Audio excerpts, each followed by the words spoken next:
દેખાય છે? હા, ત્યાંથી લઈને એક લખોટી આમાં નાખ.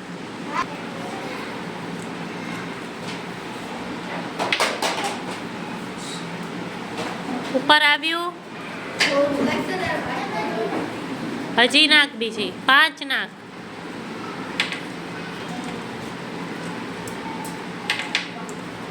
છ નાખે 5? હા, હવે કેટલું આવ્યું? ઉપર નિશાની કર.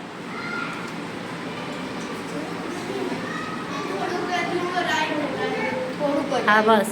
તો આ છે એ 5 એમ, એટલે કે 5 લખોટીઓ જેટલું છે. 5 6 7 8 9 10 આથી થોડું 10 એમ. હવે અહીંયા નિશાની કર આ બાજુ. હા.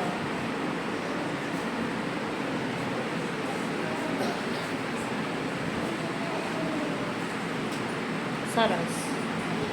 હજી 5 નાખ.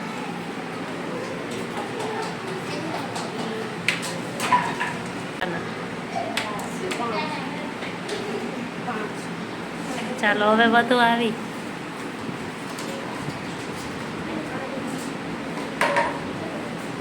સરસ.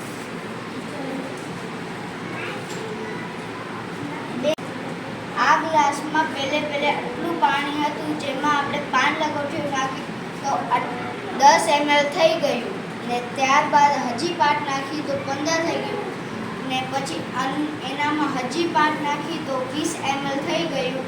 તેથી ખબર પડે છે કે લખોટીઓનો ઘનફળ જેટલું થાય છે તેટલા જ પાણી ઊંચું થતું જાય. 5 લખોટીઓનો ઘનફળ 5 મિલીલીટર થાય.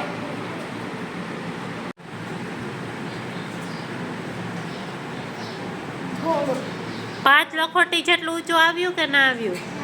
તો એનું 5 થી કેટલું ઓછું આવ્યું? ઉભા રહ્યો. કેટલું ઊંચું ગયું? એટલે કેટલી લખોટીઓ હશે? 2 આવશે કે 4 આવશે? 2 આવશે એમ. એટલે બીજી લીટી છે એનાથી કેટલું નીચું રહ્યું? થોડુંક જ કે અડધું? અડધું એટલે અડધી લખોટીઓ. 2.5. તો તમે નીચે લખો રબર અને સામે લખો 2 લખોટી. સંચો, સોરી. હવે તું સંચો નહીં, બીજું કંઈક લઈ આવ. હા, હવે તું લઈ જા. બસ રબર ને સામે લખો ઓલું 2 લખોટી. ચાલો હવે નાખ. 2. ચાલો ઉપર આવ્યું? કેટલું આવ્યું?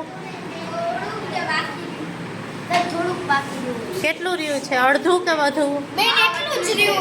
કોના જેટલું જ કે 3 જેટલું? હા, તો 3 લખોટી લખો રબર. એટલે કાઢી લે, પાણી ના બહુ નીકળી જવું જોઈએ હો, એ રીતે. હવે બીજી કોઈ વસ્તુ હોય તો લાવો.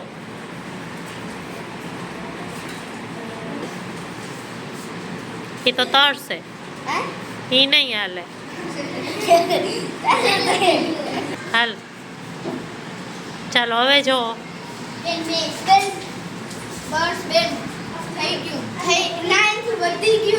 તો 6 લખોટી જેવું થયું કે 7? હા, તો 6 લખી નાખવાનું. બીજું પાણી ના જાય. તો જો આ ડબ્બી તરી એટલે આનું ઘનફળ હશે પણ સાવ ઓછું.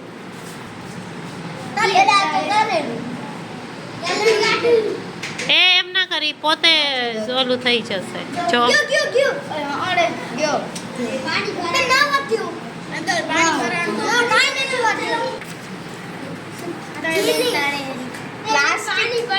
પ્લાસ્ટિક ની છે ને એટલે